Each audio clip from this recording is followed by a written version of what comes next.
to 21 millimeters, that means 0.04 to 7/8 inches. The BSG-20 drill bit grinding machine combines easy handling, accuracy and multifunction usability for standard high-speed steel bits, step drills, tungsten carbide bits, brad point and wood bits.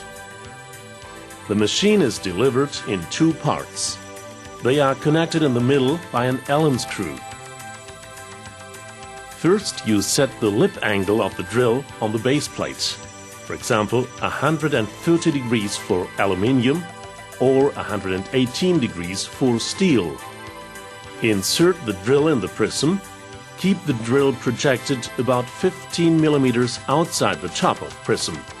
Next step, line the cutting edge of the drill bit parallel to the double lines on the prism clamp.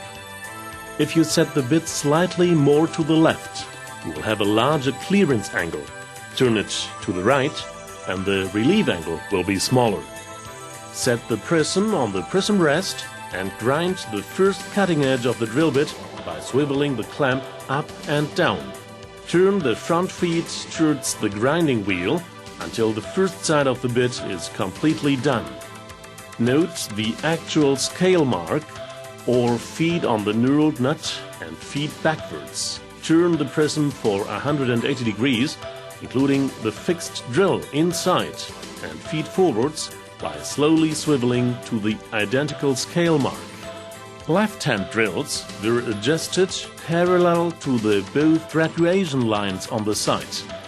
Then the drill grinding procedure is the same as for right-hand drill bits. The top part of the step drill is adjusted and to be ground as a standard twist drill. The step itself is also aligned parallel to the double lines and then ground on the right side of the grinding wheel using the prism turning method. On 4 face drill bits, the relief angle is fixed with a knurled screw on the prism clamp rest. Use the upper hole for the relief and the lower hole for the cutting edge setting. Turn the front feed towards the grinding wheel and use motor side feed to grind from the left to the right over the drill edge. The second side is done in the same way. To sharpen drill bits with an 180 degrees angle, like wood bits or sheet metal bits, set the prism support to the 180 degrees line on the base plate.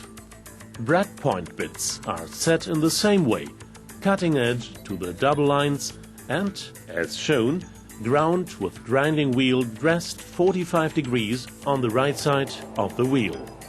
Drill bits with spirals on the periphery, namely wood bits, can be ground by using a profiled 5 mm thick grinding wheel. Start on the left outside spiral and move the grinding wheel with the motor feed inwards to the center. Turn the prism clamp to the second side and feed the motor back to the second outside spiral. To ensure that both sides are equal, turn back to the first side again. To sharpen Forstner wood bits, put the bit into the prism and place the clamp on the prism rest. Fix the clamp with a knurled screw in the lower hole. Turn the bit and the clamp more to the right in order the outside cutter cannot be touched by the grinding wheel and fix. Grind the main cutting edges by feeding the grinding wheel across the cutting edge using the motor feed. To sharpen the pre-cutters on the outside, reset the bit and the clamp that the spiral is lined up perfectly with the grinding wheel. The spirals are ground by swiveling the clamp up and down. Even end mills can be sharpened with a Kindle drill grinding machine BSG-20. Line its cutting edge parallel to the lines and place the prism on the prism rest, already adjusted to 180 degrees. Fix the clamp in the upper hole. Grind the bit as shown by moving the motor from the outside to the center. To sharpen the cutting edge, repeat the same procedure with a lower hole setting. To grind tungsten carbide drill bits, replace the standard corundum grinding wheel by the diamond grinding wheel. Open the Allen screw placed below the motor, turn the motor for 90 degrees and tighten again. Set the lip angle, as recommended by the drill manufacturer, to 118 or 130 degrees. Depending on the material to be drilled, fix the clamp in lower or upper hole. To get optimal grinding results, the grinding wheel should be dressed from time to time.